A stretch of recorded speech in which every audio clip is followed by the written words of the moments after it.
Welcome and good morning, Unity of Medina. We are one in spirit, and a very happy spirit today, too. I was so engrossed, I didn't realize the time had gone. I am honored to join you today in spirit as Reverend Anne Marie Elizabeth. This morning, we continue our month of focus on the spiritual power of zeal and our theme of beauty. Let us open our gathering by inviting the Spirit of God into our midst through community prayer. And we say, Father, Mother God, creator of the universe, keeper of our hearts, breath of life, eternal friend. We come before you with one intent of opening ourselves to a circle of love, and invite you into our midst to guide our thoughts, bring comfort to our spirits, and surround us with your protection. We are now open and receptive to your will. Thank you for being with us today. And the people stood. Remember, it's just call and response. It's really easy.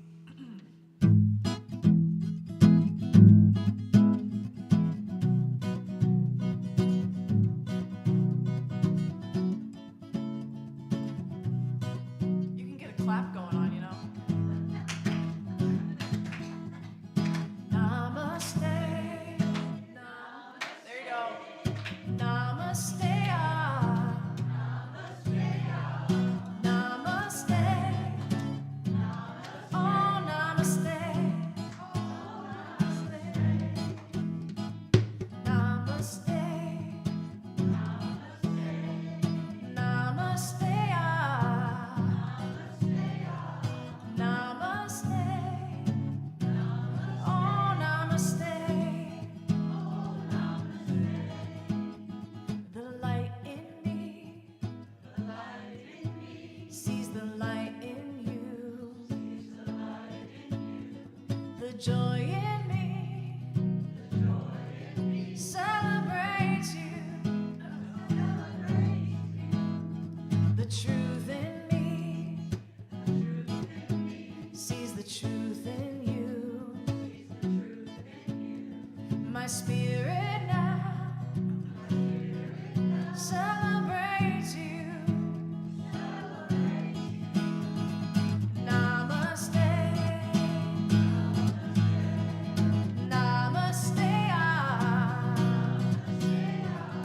Namaste. Oh, namaste. Again. Namaste. Namaste. Namaste. Namaste. Namaste. Oh, namaste. The love in me sees the love in you. My soul on high celebrates you. The love in me sees the love in you. My soul on high celebrates you. Here we go. Namaste. Namaste. Namaste. Oh, namaste. Namaste.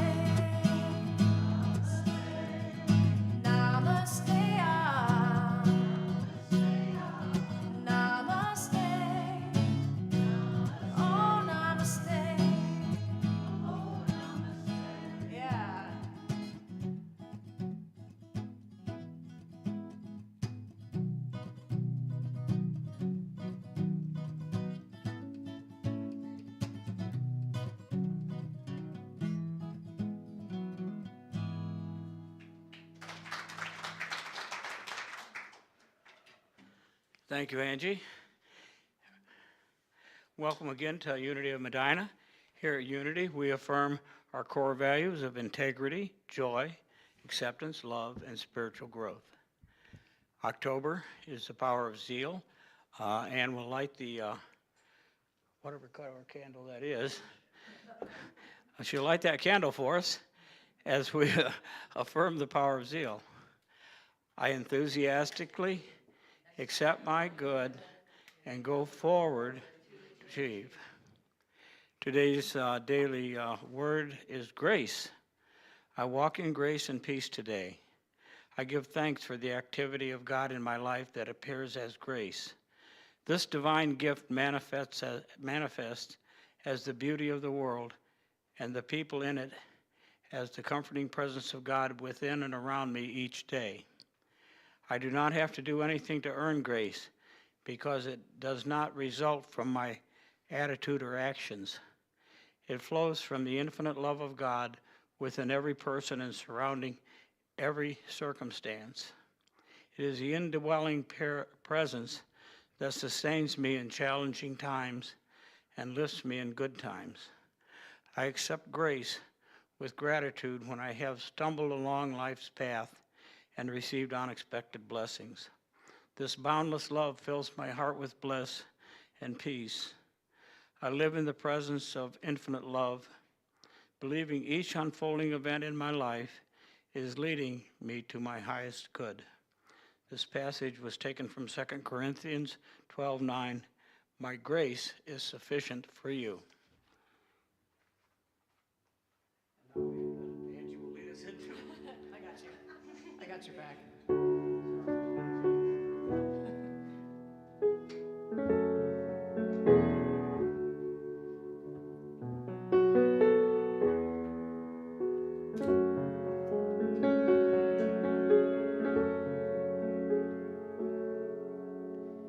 Here and now, I am free. I go inside peacefully. Where I look, let there be blessings here for me. Blessings here I see.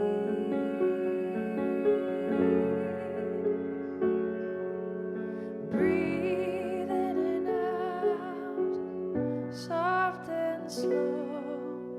At this time, I let go.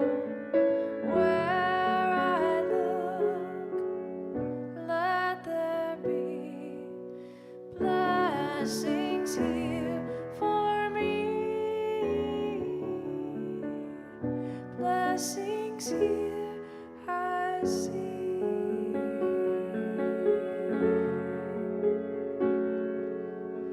All on a journey, on our way, different paths here today.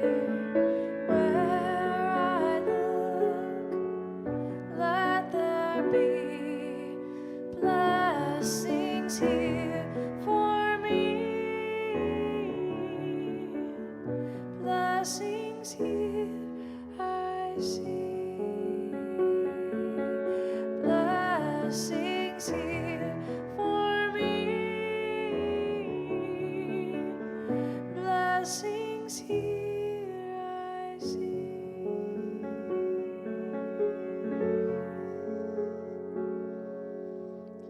Beloved friends, we begin this sacred time with a deep breath in and exhaling all that no longer serves you this morning. And on your next breath in, deep, adjust your body and know that you are feeling secure. And you exhale, settling in. And then on this deep breath in, allow your mind to clear and your focus to go inward. And exhale, and you are set. Set to let your mind imagine the ocean. Standing on a beach, scanning far off to the horizon, or on the top edge of a cliff, viewing the vastness and activity below you. Breathe it in. As you breathe in the energy around you, you see in the distance and feel the presence of another coming upon you. There is a shimmer on the ocean. And if you are on the beach, it comes straight towards you. If you are on the cliff, you find it coming towards you and rising to meet you. Greet your mentor for this meditation, Simon the Canaanite, or also known as Simon the Zealot, one of the 12 apostles. He shimmers before you. His energy is boundless, intriguing, captivating.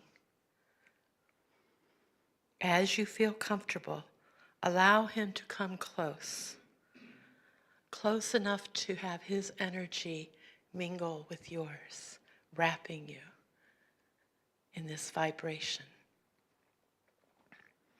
He wants to share his wisdom with you. He has a message for you. All you need to do is ask. His expertise is on possibilities, optimism, abundance, enthusiasm, and accomplishments. As he stands close to you to whisper into your ear, ask him how you may shine in any area of your life.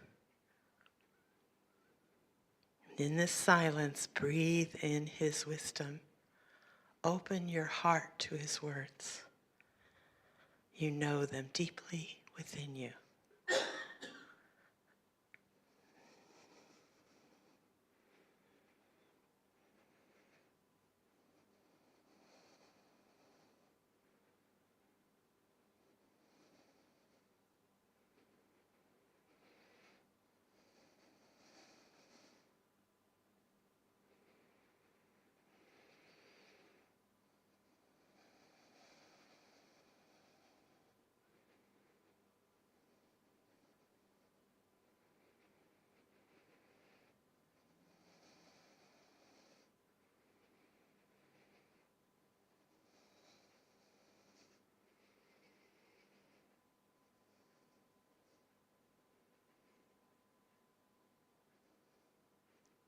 Simon has the vitality of life. Feel it through your body.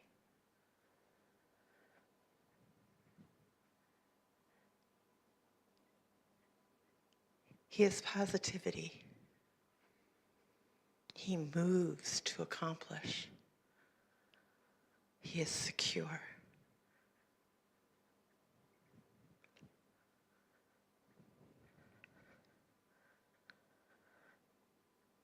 Hear him say, "My zeal shines from me,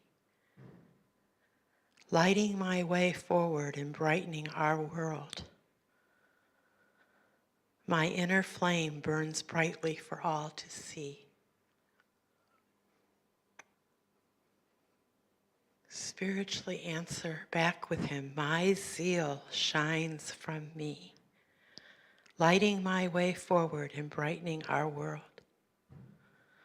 My inner flame burns brightly for all to see."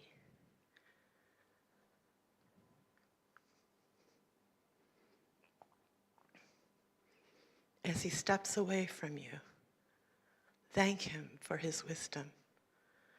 Thank him for leaving a little bit of his energy within you. And he asks you to make a promise. And let the words I speak be the promise you make to him. I promise to do what I love and love what I do. I am vibrantly healthy. I am alive, awake, alert, and enthusiastic about life. And he steps away to return to his time, his space. And you feel that shimmer now within you as you come back to this space in this time in your world.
Angie, that was just gorgeous.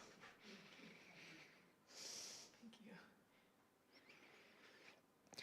She always brings tears to my eyes when she plays. I don't know if she does that for you, but I know she does it to me. I always find I have to take a deep breath afterwards. I tried to find a joke on beauty is in the eye of the beholder and couldn't find one. I guess my eye was not beholding anything funny, even though they advertised being funny. So I guess beauty was in that eye of the beholder too. I did find some wonderful quotes though, and I will share some of them with you throughout the talk. Donna presented a wonderfully concise and comprehensive dissertation on beauty at the very start of this month. As I was listening, I kept thinking, I don't know what more could be said. And then I heard her use the phrase, beauty is in the eye of the beholder. And my mind became intrigued. I think I've shared with you I have a weird little mind, and so it's not unusual that it became intrigued. I am sure that at least once in our lives, we have all said, beauty is in the eye of the beholder. Believe it or not, it is usually used as a form of judgment against something we do not consider beautiful. The saying first appeared in the 3rd century BC in Greek. It didn't appear in English and in its current form in print until the 19th century, though through the authorship of Margaret Wolfe Hungerford, or Hamilton, who wrote the line in her book Molly Bawn, B-A-W-N, in 1878. She took her compilation to make this statement through other writings that had similar intent, like Shakespeare.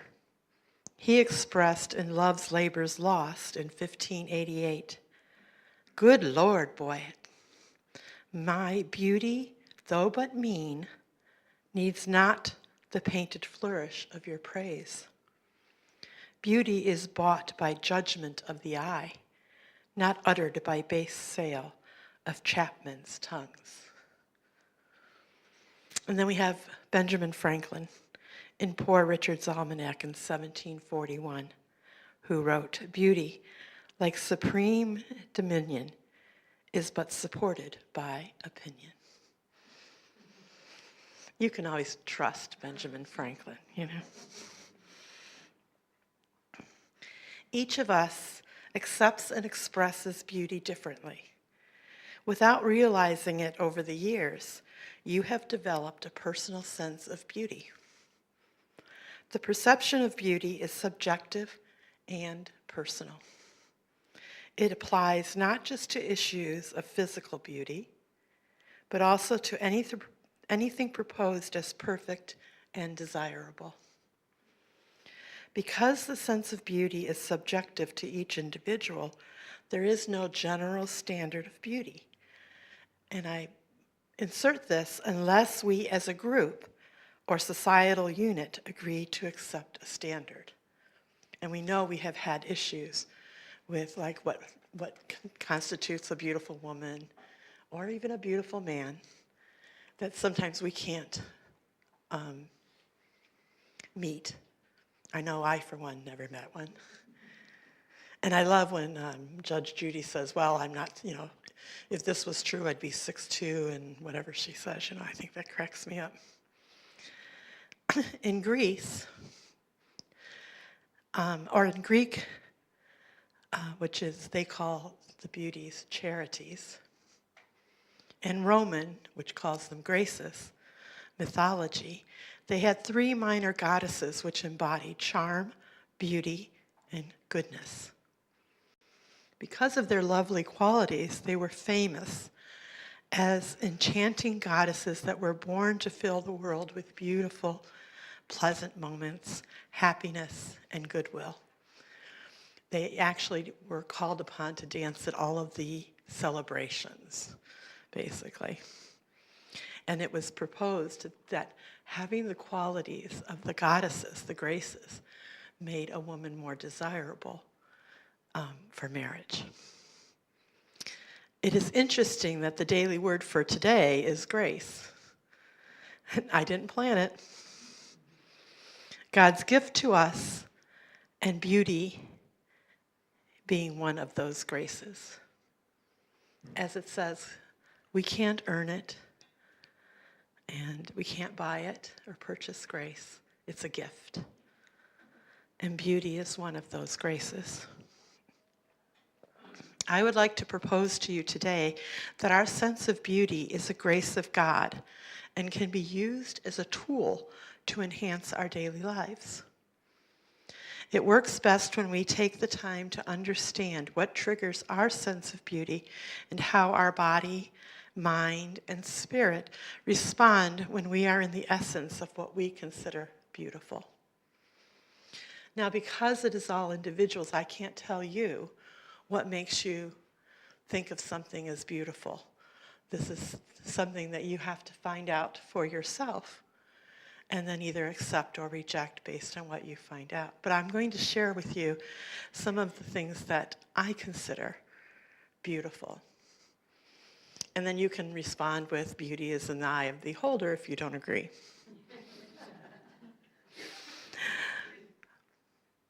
One of the things,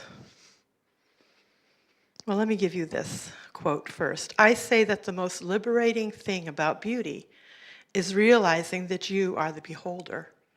And that's from Salma Hayek. Basically, when it comes down to it, you determine what is beauty, and no one can change that.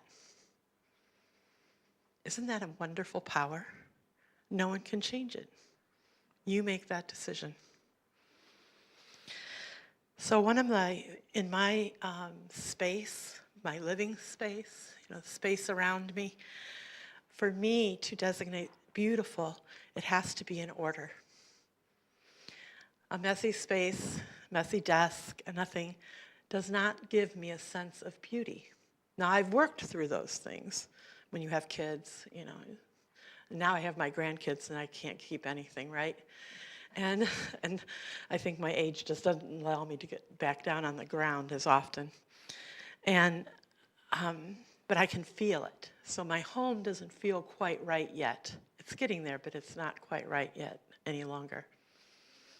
So my personal space has to have order.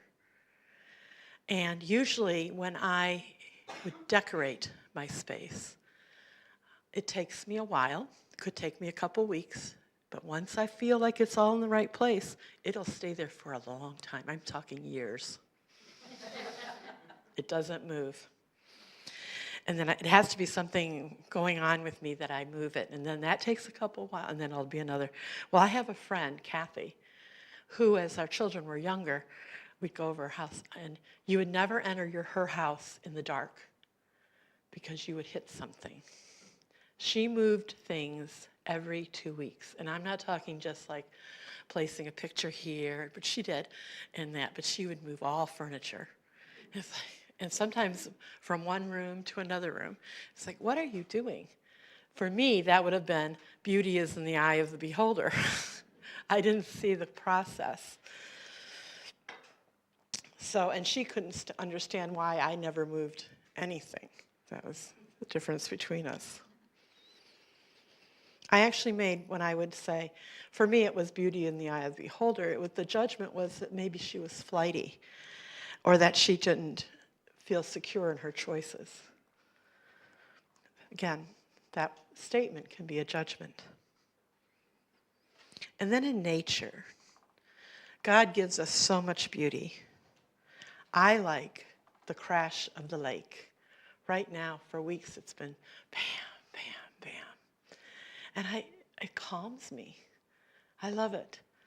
As a older teen, young 20, I would go at night, and this is, I think, before they watched your car and you couldn't go to the beach or something, Now I think you can't get away with it.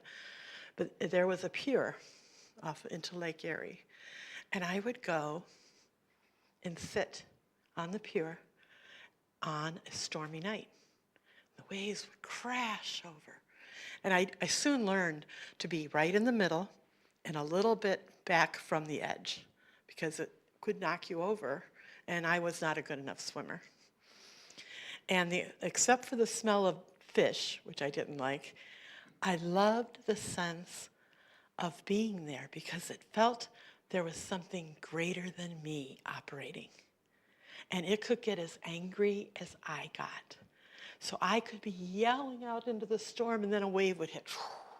And I'd yell back, and the wave would hit. And God and I had this argument for, a half hour or more. And then I'd walk away feeling refreshed. I'd feel cleansed. Because I got out when I needed to get out, the frustrations of my life at that time. And God answered back. And he was bigger than me.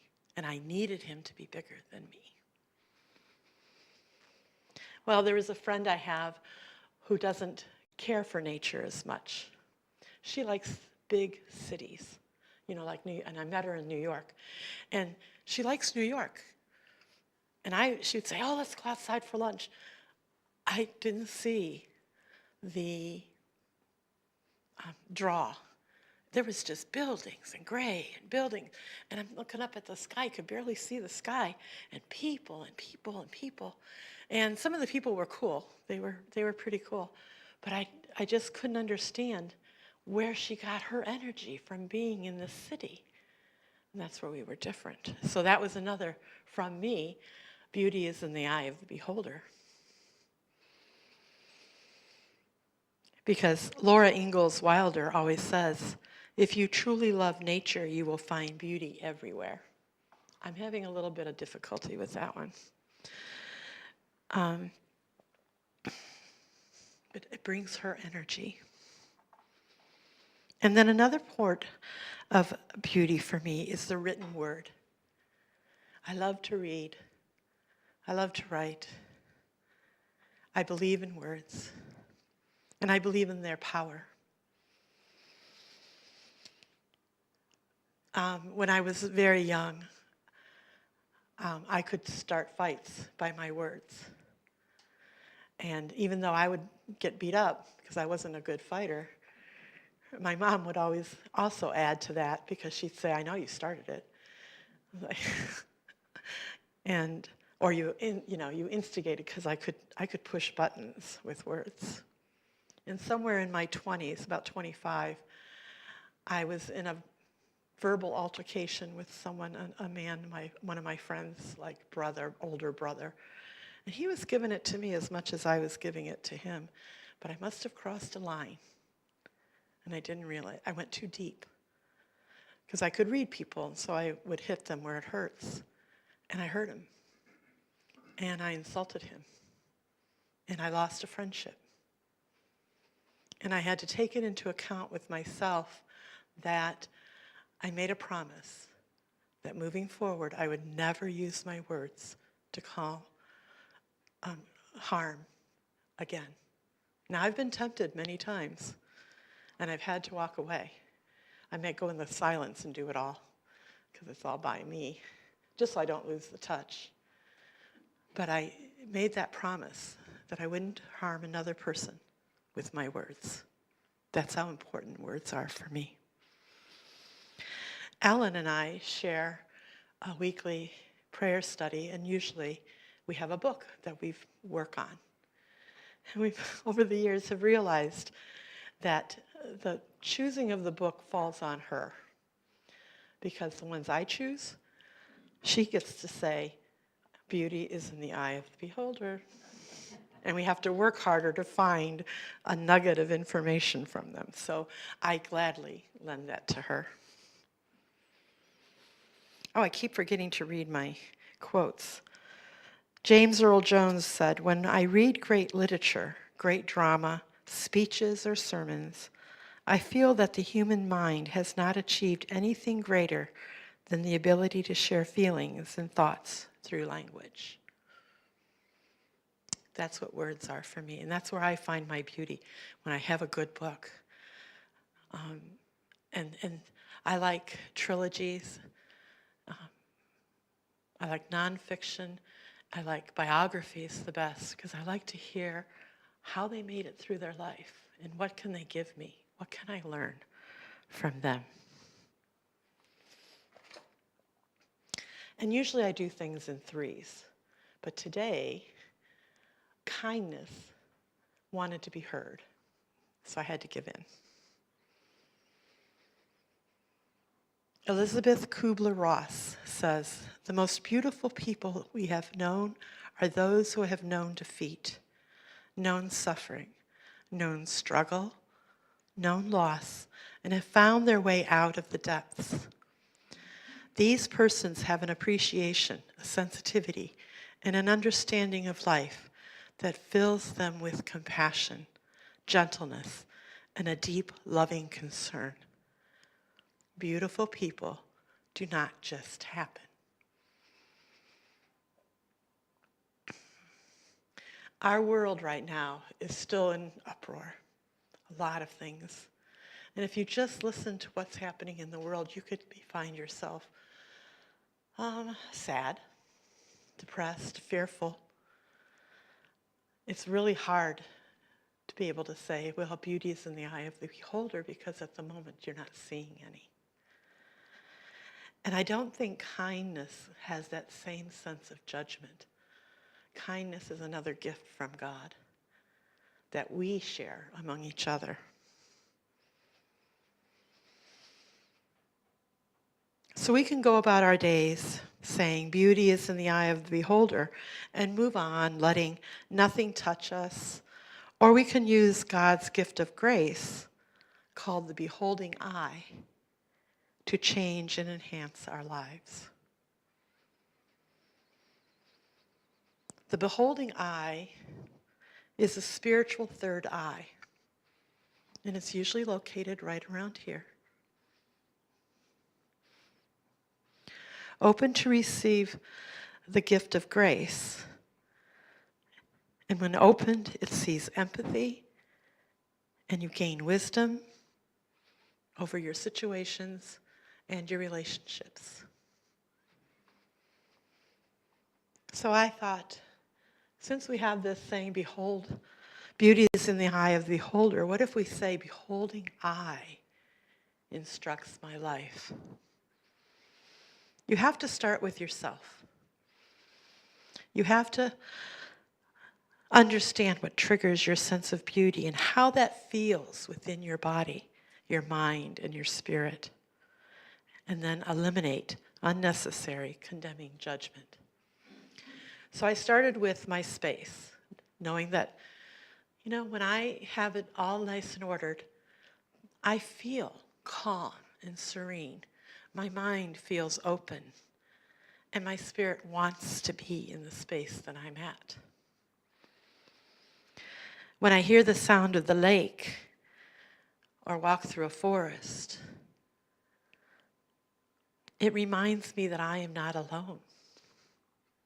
And I get a sense of trust that connects with my spirit and my body. I feel secure.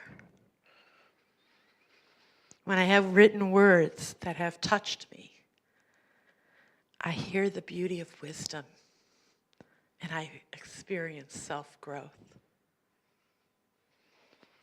And when I hear or see kindness, it lifts my heart. I learned through using the beholding eye, seeing things through that compassion and empathy, that my friend Kathy had her change of her space, though different from mine, was just as important to her and her sense of beauty. And what I learned from her was the joy of watching her active creativity. She wasn't stagnant. My city friend, I'm still kind of working on this one, but I do see as vibrancy of life. So if I want to see a play or, musical, I know that if I invite her, she'll be the right person to go with, because she has that vibrancy and she loves people. With Ellen, I have learned to respect her knowledge, her capacity to take a book, review it quickly, and say whether or not it's going to mean something to us or whether or not we can work with it. So her discernment is a blessing for me. And then kindness gives me peace of mind. I can take deep breaths and understand that the world will work itself out.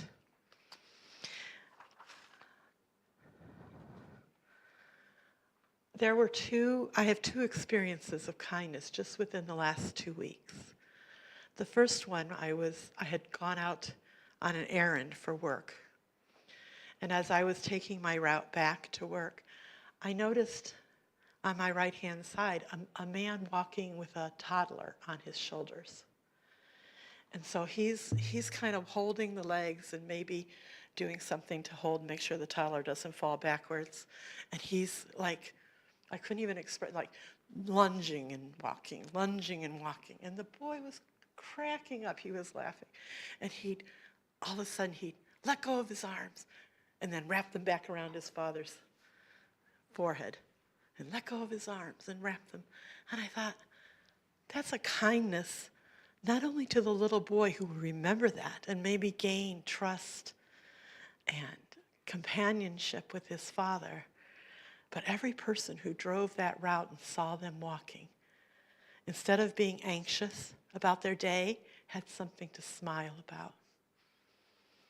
And I'm sure that it was kindness because who knows, where there was a school, so I don't know if he was walking him to school, but there was a lot of effort to go through that and give that experience to his son, and they were having a blast.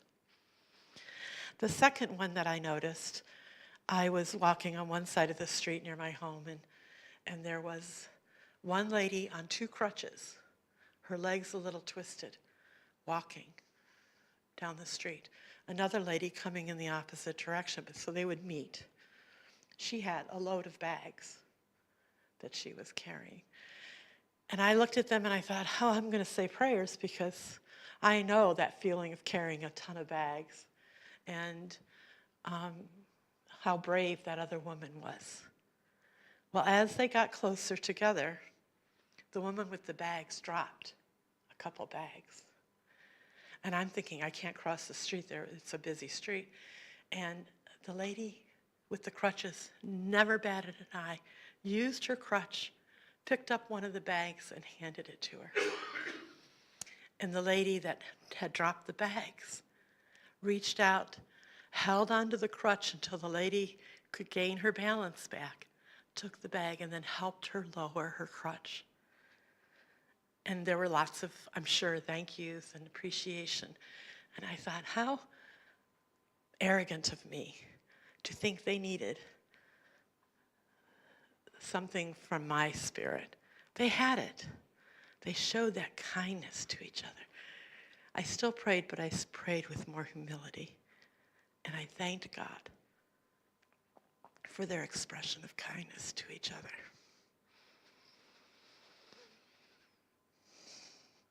Kindness is what G.K. Chesterton said. There is a road from the eye to the heart that does not go through the intellect. And I think that's why kindness is part of seeing beauty in your life.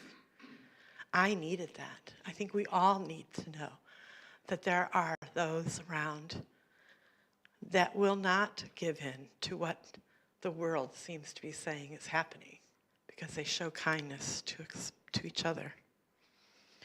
When you are exploring what is beautiful for you, check in to see if you are experiencing serenity with your soul, a connection to your heart, value to your life, kindness and compassion to yourself. Once you understand and accept that the sense of beauty within you is the gift of grace from God, you will be able to look for that same gift in others. And if you want to indulge yourself for just a couple minutes, I'd like to take you into a meditation to touch and open your third eye. Since we're so used to meditation, if you take a deep breath in and just close your eyes. Settle yourself. Exhale. And now I want you to take a deep breath and take from your solar plexus, which is just above your navel, and bring your energy up to your heart chakra. Exhale. And now on your next breath, bring both energies from your heart chakra up to your throat. Exhale. And then on your next breath in, go up to your forehead, to just between your eyes, just above your nose, just between your eyes. And let all of that powerful energy reside there. There is a mist at the moment, like a cloud that needs to be cleared. Breathing in, use the energy of your solar plexus, your heart, your throat, and clear away the cloud or the mist. And before you lies, almost like crockery, and it's decorated.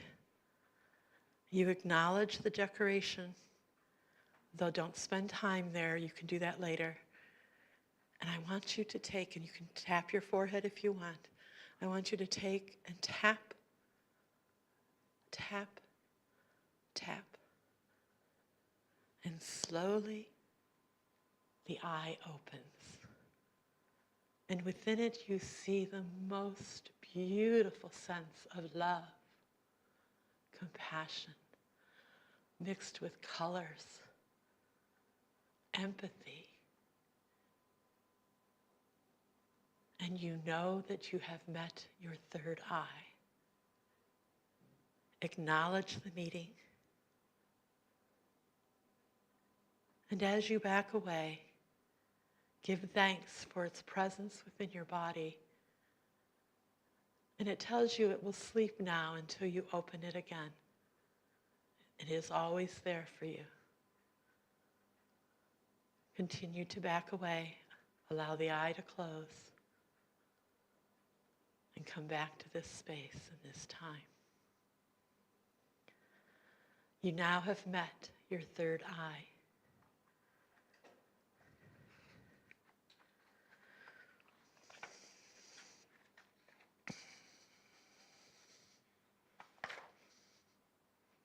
Your beholding eye. And you have the opportunity to open this whenever you want. And to keep it open for as long as you want. And to view the world through now the sense of compassion, love, empathy. As you practice, may you enhance your life with what you learn and what you accept and with what you agree to. Namaste. Thank you for listening.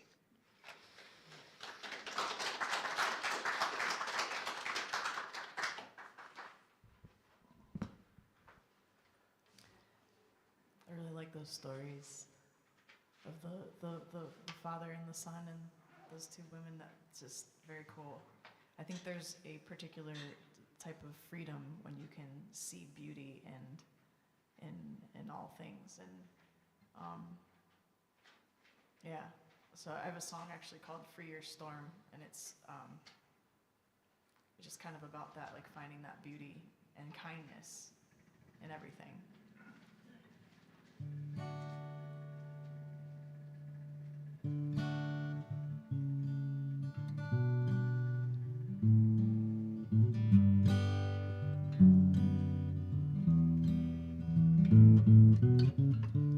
Where are you going?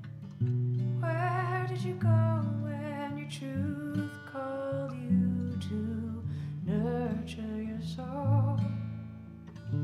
How do you measure? How will you stand when the clock of life must use your hands? Can you smile at the morning sun? Greet the day with a grateful tongue. It's so much easier here. Welcome the moon with a restful mind. Go to sleep and let go of time. You can't stop the clock with fear.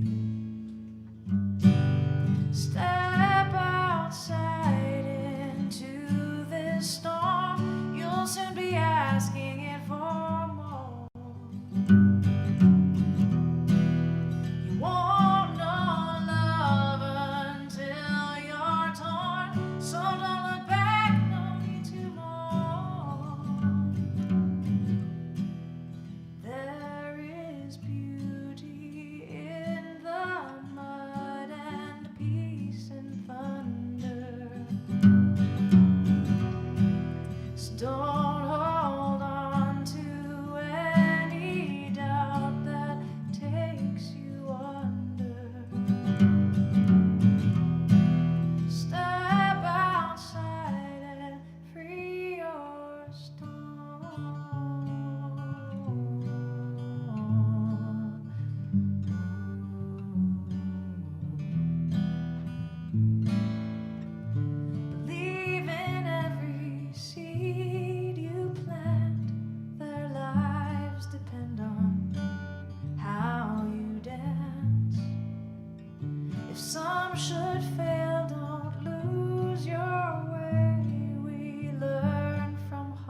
time is done, will you honestly say you kissed the sun? True peace only blooms from pain. Don't hold on to the hope and fear of what should be and what you ran from here. Release so that you may gain. Step outside into this storm. You'll soon be asking it for more. You won't know love until you're torn. So don't look back, no need to mourn. There is beauty in the mud and peace in thunder. So don't hold on to any doubt that takes you under. Step outside and free your storm.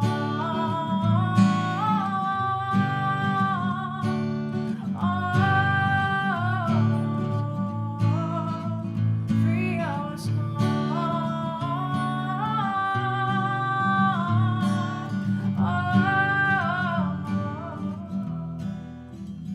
Free your storm.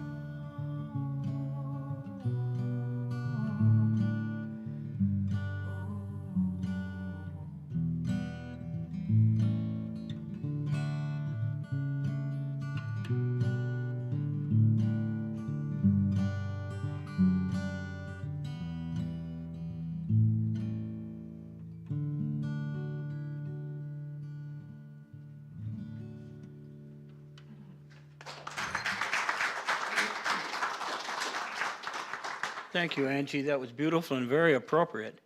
I'm sorry that you couldn't find a joke about beauty on Google. They weren't appropriate. Fortunately, in my sick mind, I have one. And it's about beauty. It's beauty is only skin deep, but ugly goes clear to the bone. So I have to remember that. Okay. Have announcements for today. Please return your recommitment or re-enlistment papers forms in by November 1st. It could be as simple as placing it in the love offering basket. If you need another form, please ask Margene Mitchell about it. Today is the last day to RSVP to Sandy Varnell's to attend the bonfire Friday night from 6 to 9. The event is kindly being offered by an environmental discussion group member, and we are grateful. If you contact her, she will, and RSVP, she'll give you the address where it's located. The next book study, The Game of Life and How to Play It, written by Florence Scovel-Shin and facilitated by Eric Varndell, will begin November 5th after service and last for 3 Sundays. Please check out any information we might have on the back door bulletin board by the children's room. We're working on that. We're trying to organize that and make a better bulletin board out of it, but you should see some changes to that within the next few weeks. And one more thing, and I would be remiss in not bringing this up. I want to, Sally and I worked feverishly on Friday to try to get the computer in the office to come up to speed and give us the internet. And we weren't lucky enough to find a 10-year-old child to guide us through that. So I called David Jellin, and he graciously agreed to come over yesterday and straighten that out for us. So it was frustrating, but I want to thank him for not only that, but for everything else he does here. And I think he does a wonderful job. And with I couldn't find a 10-year-old to do it for us. No, you're the expert. We had to call on an expert because we couldn't find a 10-year-old, that's why. Anyway, with that being said, Ann will now lead us in blessing of one another and the guest.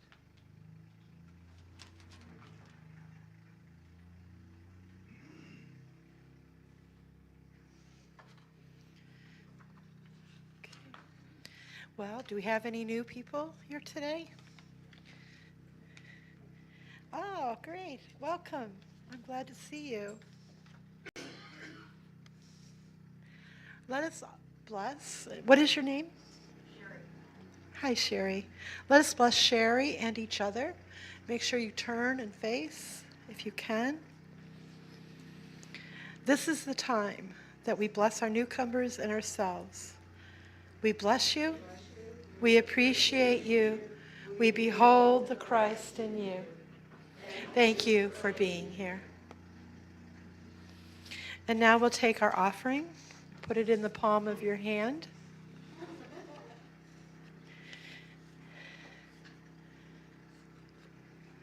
And let's bless our offering as a group. Divine love, through me, blesses and multiplies all that I am, all that I have, all that I give, and all that I receive. We are grateful. And we sing our song. I am so blessed. I am so blessed. I am so grateful for all that I have. I am so blessed. I am so blessed. I am so grateful. I am so blessed. I am so blessed. I am so blessed. I am so grateful for all that I have. I am so blessed. I am so blessed. I am so grateful. I am so blessed. We are so blessed. We are so blessed. We are so grateful for all that we have. We are so blessed. We are so blessed. We are so grateful. We are so blessed.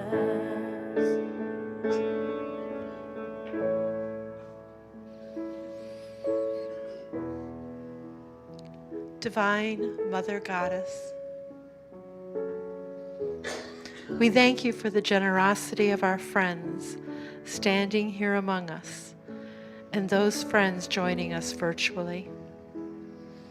Their tithes and gifts bless Unity of Medina and allow us to continue your work throughout this congregation and within the community. We hold gratitude and return blessings to all.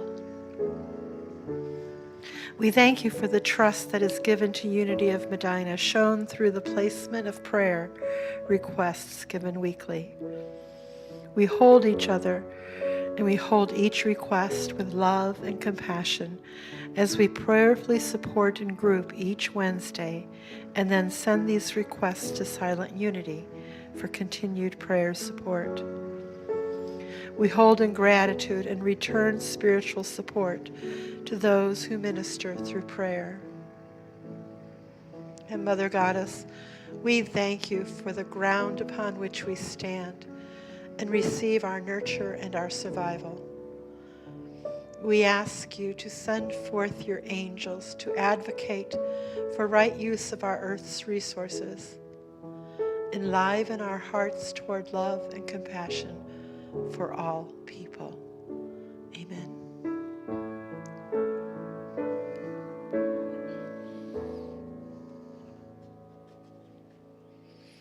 I have to share that I think it's wonderful that when we sing the We Are Blessed song, that when we hit the We Are Blessed, we get really loud. I think that is so awesome.